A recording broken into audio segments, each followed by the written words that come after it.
Muy buenas a todos y bienvenidos a Tyson TV. Vuelven las historias de guerra al canal, pero esta vez no de la Primera Guerra Mundial, ya que nos quedan muy pocas hazañas o historias épicas que hayan quedado registradas durante este periodo de tiempo. Ya me resulta difícil encontrar historias alucinantes, así que vamos a expandir esta saga que nos está encantando en el canal a todos a diversas épocas, porque anda que no ha habido guerras en la historia de la humanidad y héroes anónimos conocidos y de todo tipo que hicieron hazañas que podrían calificarse como extraordinarias, epiquísimas o de cualquier manera. La primera que vamos a hablar de hoy tiene que ver con la Segunda Guerra Mundial y con el que está considerado el mejor francotirador de toda la historia. Bien, cuando algunos oyen mejor francotirador de la historia y Segunda Guerra Mundial, el primer nombre que se nos viene a la cabeza es del famoso héroe soviético Vasily Zaytsev, uno de los francotiradores más famosos, del cual se han hecho diversas películas como Enemigo a las puertas, etcétera, etcétera. Pero no, este no está considerado el mejor francotirador de la historia. El que está considerado como mejor francotirador fue un finés, un soldado finlandés llamado Simo Häyhä, o así es como creo que se pronuncia su nombre. Simo era un chavalín de 18 años cuando le obligaron a alistarse al ejército finés por el servicio militar obligatorio. Tenía que cumplir, como todos los demás, en aquella época y ser enrolado al ejército y servir en el ejército obligatoriamente, lo que es la mili a día de hoy, que por cierto va a volver dentro de poco aquí en España. ¿Y qué es lo que ocurrió con este soldado? Se alistó en 1925 para el servicio militar obligatorio, le acabó gustando y decidió quedarse en el ejército. Así que cuando estalló la Segunda Guerra Mundial, los rusos, la Unión Soviética, invadieron Finlandia por el norte. Y hay que decir que tenían que defenderse a toda costa. Así que Simo se unió a una unidad de francotiradores. Y hay que decir que las hazañas que hizo este hombre, de épicas, es que se quedan cortos. Cuando os lo cuente es que os vais a quedar alucinando lo que hizo este soldado en tan solo 3 meses.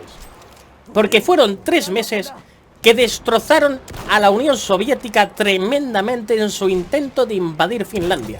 De intento que acabó en un rotundo fracaso.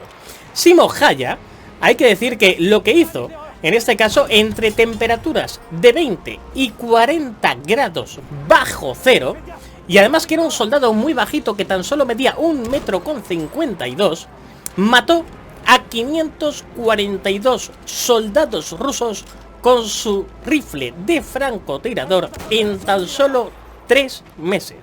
542 bajas confirmadas, ojo, que habían encontrado los cadáveres, porque mató a muchos más de los cuales no se les dan las muertes, porque ya estaban demasiado metidos en las líneas rusas y no podían certificar si había alcanzado o no, o había matado o no a esos soldados.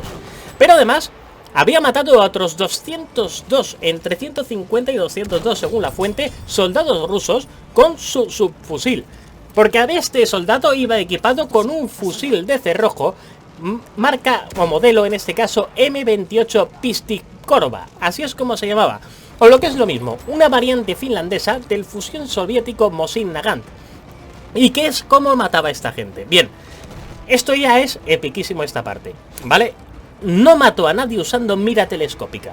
Les mató a todos utilizando la mira de hierro. Era un francotirador en una unidad de francotiradores y lo primero que hacía era quitarle la mira telescópica al arma. Y alguno dirá, ¿por qué hacía esto? Bien, en las propias palabras de Simo, era primero para no aumentar el tamaño del blanco que ofrecía el enemigo durante los combates, ya que, según sus propias palabras, al hacer zoom sobre un soldado con la mira, dejaba de ver a izquierda o a derecha si otro soldado salía de la trinchera o se movía o intentaba avanzar.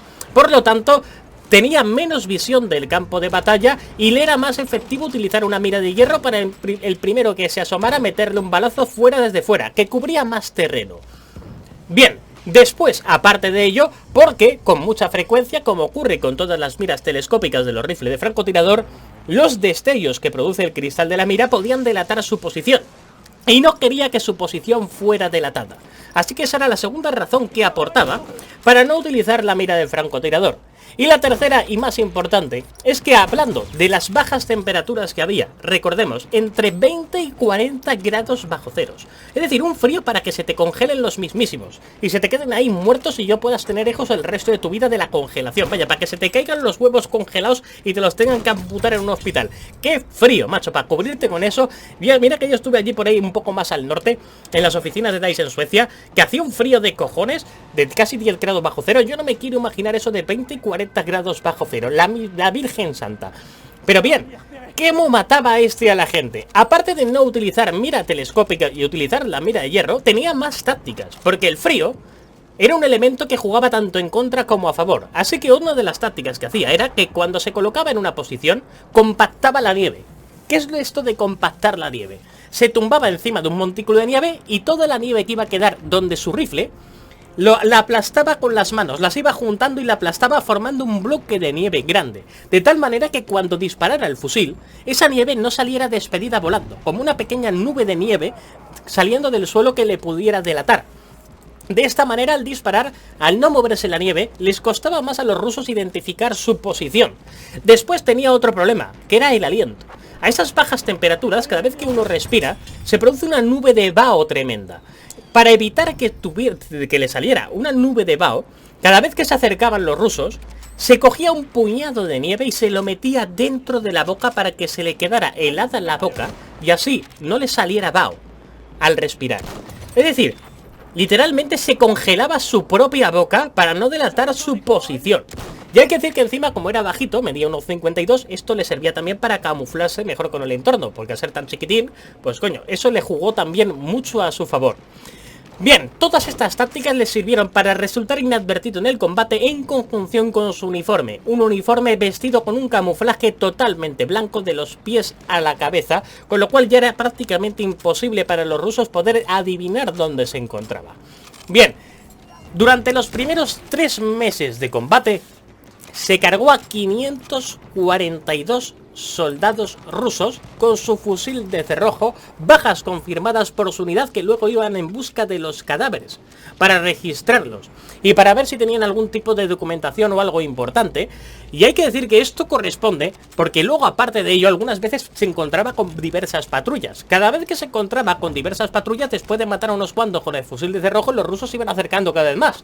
En esos momentos sacaba su subfusil finlandés Suomi KP-31. De manos de este fusil mató, como mínimo se cuentan, unos 146 muertos más. En total se le atribuyen, según la fuente, entre 705 y 746 bajas confirmadas a este francotirador. Si tuviéramos en cuenta que solo las 705, entre 3 meses que estuvo en combate, son 7,83 soldados rusos muertos cada día. Cada día se cargaba entre 7 y 8 soldados, a veces podían 6, a veces más, a veces 10, soldados rusos que se cargaba este chaval con su rifle con mira de hierro y con su subfusil en las manos. Una auténtica carnicería la que estaba liando este chaval. Y así, durante 3 meses, entre 1939 y 40, hasta que en diciembre del 40, ya alcanzado el 6 de marzo de 1940, fue herido en la cara por una bala explosiva soviética. Se cree que esta bala explosiva fue disparada al azar por un soldado asustado cuando ya habían muerto prácticamente todos los soldados de su unidad y le consiguieron alcanzar en plena cara. En plena cara. Este disparo le dejó directamente en coma. Sus compañeros fueron a recogerle y le llevaron al hospital, pero literalmente, como dijeron sus compañeros, le había desaparecido media cara. Media cara, el lado izquierdo, la mejilla entera le había desaparecido. La bala le había volado parte de la mandíbula y todo el lado izquierdo de la cara. Unas heridas tan graves que le dejaron en coma. Hay que decir que después, una vez que los rusos desistieron de su ataque a Finlandia y se retiraron, de hecho firmaron la paz el 13 de marzo de ese mismo año de 1940, Haya recuperó el conocimiento en el hospital y una vez finalizada la guerra en el 45 fue ascendido de cabo a teniente segundo por sus méritos en combate. Ningún otro soldado finlandés ni ningún otro en ninguna historia militar en tan solo 3 meses en combate había matado a tantos enemigos, y esto le valió para considerarle como uno de los mejores francotiradores, si no el mejor de la historia, por sus hazañas y más que nada por esa epicidad de haber sido francotirador y de cargarse a 700 y pico soldados entre su fusil sin mira telescópica y su subfusil que se mató a entre 120 y 146 soldados más. Epiquísimo. Espero que os haya molado esta historia de guerra de este soldado Siivo Haya finlandés. Próximamente más historias de guerra en el canal. Y ya sabéis, darle al like es gratis.